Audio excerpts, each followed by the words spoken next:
Wrestling Rampage here back with another exciting video. That's right, we are back with another exciting video. Another great installment of the 2003 pay-per-view review. Yes. Where we review each pay-per-view from 2003. And today, we're reviewing WrestleMania 19, the shitty song Crack Addict.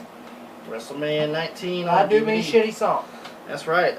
This is WrestleMania 19 held March 20th or 30th? 30th, yeah.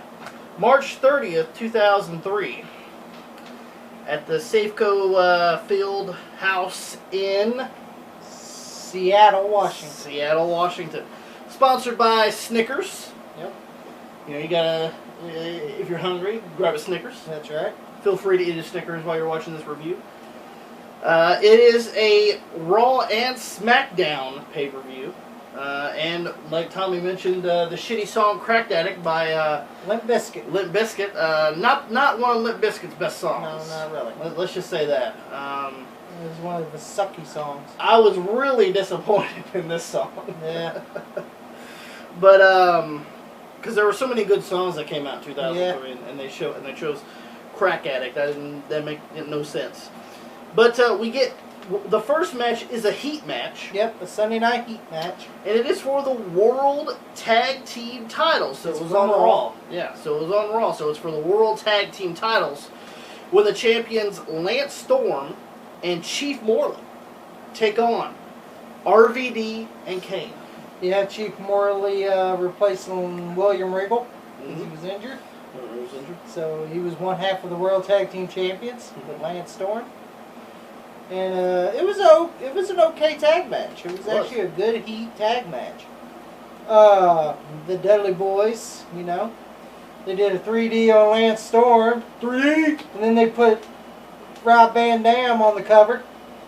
And then Bubba elbows Rob. And then puts Lance Storm. And Lance Storm and Chief Morley beat Rob Van Dam and Kane with the help of the Dudley Boys. Yes, the Dudley Boys came out.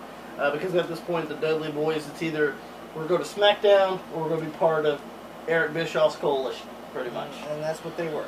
And that's what they were. Well, that's what Bubba wanted. Yeah. Devon didn't want to be a part of the damn shit. No, he wanted to go to SmackDown.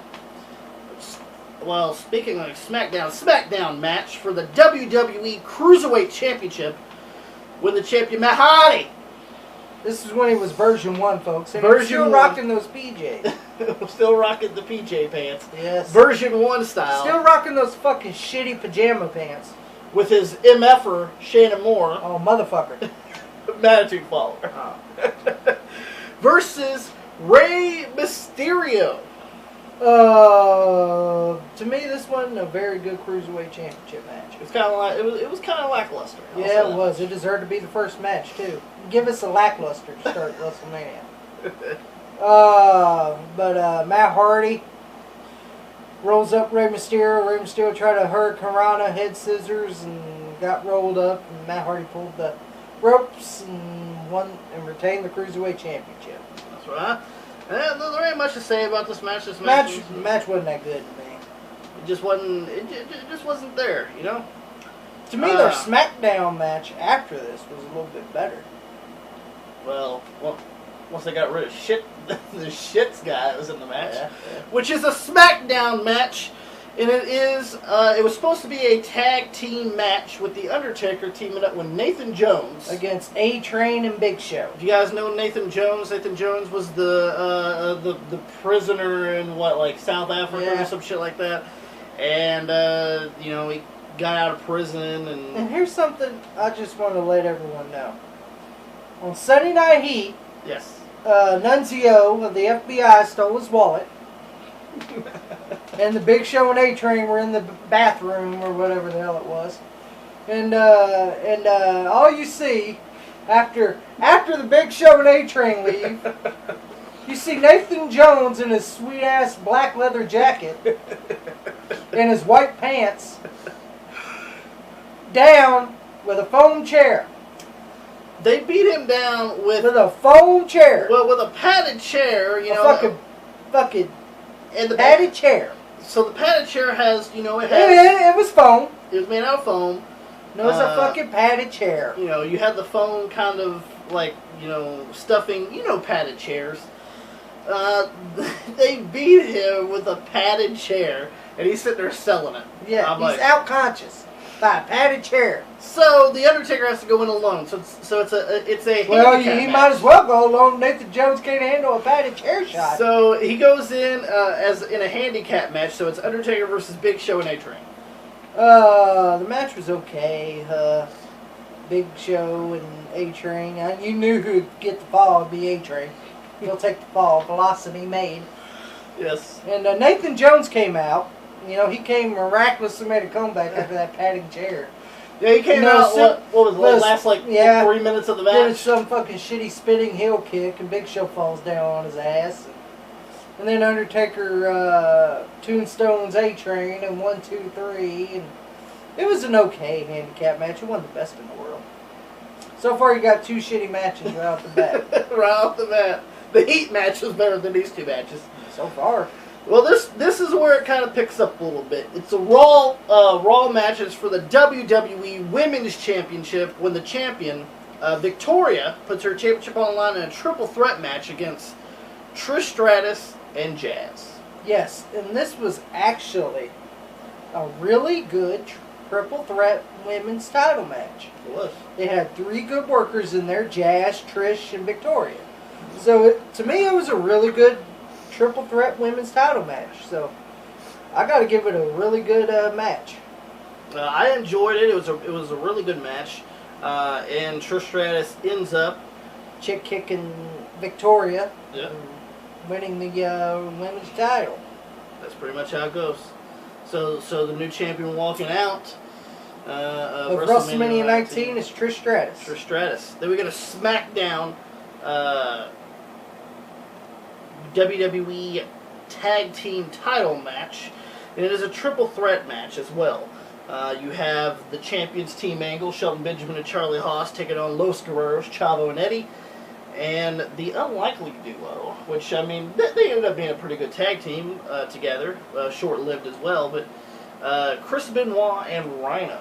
Yeah, Chris Benoit and Rhino versus Los Guerreros versus Team Angle for the WWE Tag Team titles. This was a great fucking also another great triple threat tag team title match. And I gotta admit, it was way better than what Raw had for their World Tag Team title match. But it was a great fucking match. And Team Angle walked in as champions, and they walked out. And they walked out of WrestleMania 19 with their WWE Tag Team Championships.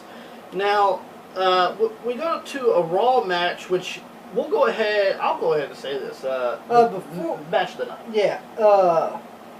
If you didn't watch our top 10 underrated WrestleMania matches, this match is on the list. Yeah, you need to go back and watch this match. It's a Raw match between Shawn Michaels and Chris Jericho. Oh, yes. This was a great fucking match. Match of the night, actually. And if you guys don't know the feud, with Shawn Michaels, it was well past, the beginning, before the Royal Rumble. Yeah. They've had this feud going on.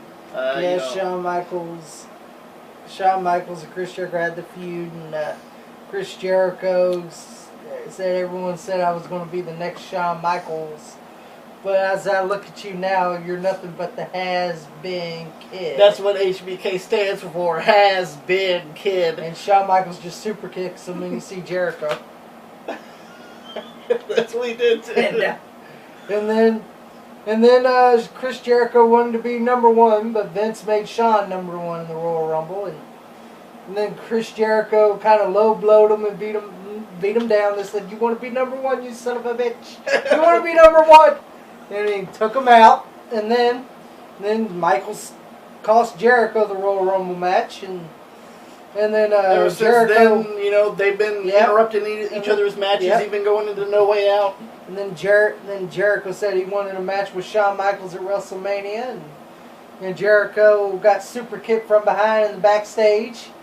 On the stage on Raw, and fucking Shawn Michaels says, "I'll see you at WrestleMania, boy." And the match was set. And it was a great fucking match. Yes. Shawn Michaels versus Chris Jericho. This match was just fucking spectacular. Chris Jericho, Shawn Michaels put on a fucking great fucking match. A wrestling clinic, so to speak. And Shawn Michaels picks up the win with a roll-up. With a sweet-ass roll-up. 1, 2, 3, and beats Chris Jericho. And at the end... then Chris Jericho and Shawn started shaking hands, and then they gave him a hug. You see Jericho with the fake tears cut down. And then they started hugging, and then Jericho low blows him. Kicks him right in the nards. And then he goes down. and as Shawn's followed, he's like, why Jericho? He just slide off Jericho, and Jericho just pushes him off and then just leaves. But great feud. I really enjoyed that match. It was probably the match of the night, to be honest with you. Then we get another Raw match. It was for the World Heavyweight Championship when the champion, God, Triple H, takes on Booker T. Well, here's something I don't get about this fucking feud. Okay. Booker T was on a roll going into WrestleMania. He was on a fucking roll. Yes, he was. He won the Battle Royal, eliminating The Rock. Throws him out. Yeah. Then they go into Booker T's past. And about how he got caught 10 years for burglary. For burglary in the Wendy's. And fucking all this. Talks about his life struggles and everything. His mama having so many kids. Yeah, and how he didn't have a lot of money. And you're like, you want this motherfucker to be World Heavyweight Champ? Yeah, you're trying to get the sympathy vote for a lot of the fans, which honestly, I was a fan of Booker T anyway. Yeah, I was going for Booker T to begin with. And then fucking you see Triple H, come out from a guy like you being World Heavyweight. You're an entertainer, Book. I laughed my ass off thinking about you challenging me for the World Heavyweight title. Let's just be honest, Book. You championship that company. WCW was a joke. We know, Book. You were the 5-time WCW champ. That place was a joke, Book. and then Booker T, Triple H fucking tells Booker T, Booker T comes out, you were looking for me? And he goes, yeah, hands up $1, give me a towel. And Booker T beats him down, get up with your punk ass. And all this, right? It was funny. And like Booker T said, he was going to dance all over his punk ass at WrestleMania. But he didn't dance over his punk ass. Say it isn't so. And he didn't dance over his punk ass. Triple H, pedigree. 1, 2, 3. And I'm like... And that killed Book's momentum. It did, because I thought Booker T should have been world champion at this time. Yeah. Everyone was going for Booker T. Like, damn. Triple H pulls out the victory easily, I might add, which was some bullshit. Yeah. Because he actually made out Booker T like he wasn't a real formidable opponent. Yeah. Which he was. And that's the sad part about it. So God, at this time, which he was God, he was winning every championship there is. So Triple H is still the World Heavyweight Champion. We go to the SmackDown brand for this match. 20 years in the making. It's a street fight between Mr. McMahon and Hulk Hogan. Yeah. As you guys can tell on the cover. 20 years in the making, Vince says he created Hulk Hogan, and then Hogan says, no, the fans created Hulk Hogan and created Hulkamania, and then Vince says, I'm going to kill Hulkamania. Then he started beating him up with a fucking pen and jamming a pen up Hogan's ass or whatever the fuck it was. I thought the match was the shits. The only good thing about the only thing I remember about this match, but there's two things. Yeah. Was Roddy Piper returning. Yep. And hitting Hogan with a pipe. Mm-hmm. And the other thing was Vince crawling up under the ring. You see blood coming off his face. That's all I remember about the crimson mask of Vince with the evil smile. Yeah, that's all I remember. Coming up from the apron. That's the other thing. The match was not that good. And of course Hogan wins with 2 leg drops. 3 leg drops. Well, 3 leg drops. 3 leg drops. He did 3 leg drops, and then here comes the pose. Yeah. And then Vince flips him off after he leaves. He's all in it. Yeah. At the end. So Hogan wins. We get that out of the way. We get that out of the way, and then we go to Raw, and it is The Rock. This is the Raw main event. This is the Raw main event. We get The Rock versus Stone Cold Steve Austin. Yes. This was an okay match. It was probably their second best, if I had to choose. Their WrestleMania 17 was number 1. I have to put this at second. Mm-hmm. But I enjoyed this match between The Rock and Austin. Of course, I was going for Austin because I wasn't a Rock fan. I never much was a Dwayne fan. You know, I wasn't much of a Dwayne fan. We already know that. And I just don't like The Rock. I think he sucks. You know, well, he could take his pancakes and jam it up his ass. Well, you better get used to it. Yeah. Yeah, I ain't watching your Baywatch movie. And I was rooting for Stone Cold Steve Austin, and of course it took 3 rock bottoms to get it done. But Austin did pull off a stunner, and there goes Rock flopping around. Yeah. Which Rock takes off his stunners. That's all he's good for is to sell good stunners. He does. He was built on Earth just to sell good stunner. That's all he was good for. It took 3 rock bottoms from The Rock. Yeah, it took 3 rock bottoms to beat Stone Cold Steve Austin. And this is the first time that Rock did beat Austin. Yeah. So this was the 3rd time that and then that they did face WrestleMania. Then Austin had to leave because he wasn't feeling good. His body was his knees were hurting, his back was hurting, his neck was hurting. So he ended Everything was hurting Austin. So he had. So this was Austin's last match from that point. Yeah, this was his very last match. Then we get to the actual main event. The main event for WrestleMania 19. And everyone's all fucking in their white panties about this fucking match. It's saying this was one of the top 10 best WrestleManias I would see it. This was the SmackDown main event, and it was the main event to close the show for WrestleMania 19. It was for the WWE I think it should have been Rock and Austin. Nice. It was for the WWE Championship. We get the champion Kurt Angle. It ain't because of Kurt. When he takes on Brock Jimmy Johns Lesnar. Well, it's not because of Kurt Angle. And a lot of people are saying that this is one of the best top 10 matches of all time. I don't see it. I don't fucking see it. All I remember about that fucking match is Brock landing on his head on that shooting star press. Like an idiot. Like a fucking jacked up goddamn stable steroid motherfucker that he is. And fucking, I think it was dreaming about Michael Landon on Little House on the Prairie. I don't fucking know. But he damn sure didn't know how to execute a shooting star press at that time. We've seen him actually do shooting star presses in OVW. Now, and he done it pretty well, but... This is the thing. OVW's ring is a lot smaller than WWE's ring. Okay? Yeah, WWE's ring is a lot fucking bigger. You know, and that's the only thing I remember about the fucking match. To me, I don't see how this is one of the best top 10 WrestleMania matches. Well, see, when I see people talk about this match, they talk about the shooting star press where Brock almost broke his fucking neck. That's all I remember.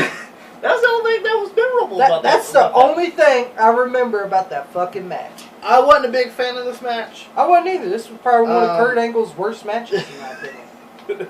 Oh, I'm serious. Does it have to do with the participant as well? That too.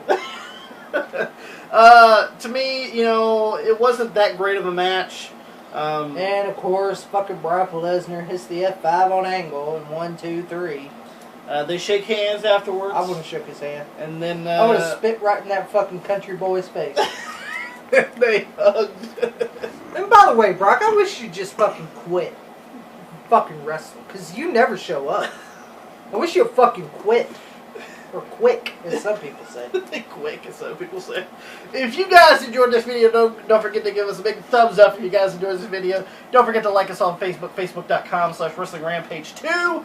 Follow us on Twitter, @WrestleRampage. And if you guys are really enjoying this 2003 We'll do another year. That's right. But we got to get through 2003. Yes, and we will be through 2003 before you know it. So if you guys want to shout out a year that you guys want us to start, we'll do it. Yeah. If you guys are enjoying the 2003 retrospective WWE pay-per-views, hit that like button. Yes. And hit that subscribe button because we got more videos coming. And if you don't subscribe right here to Wrestling Rampage, you're a loser.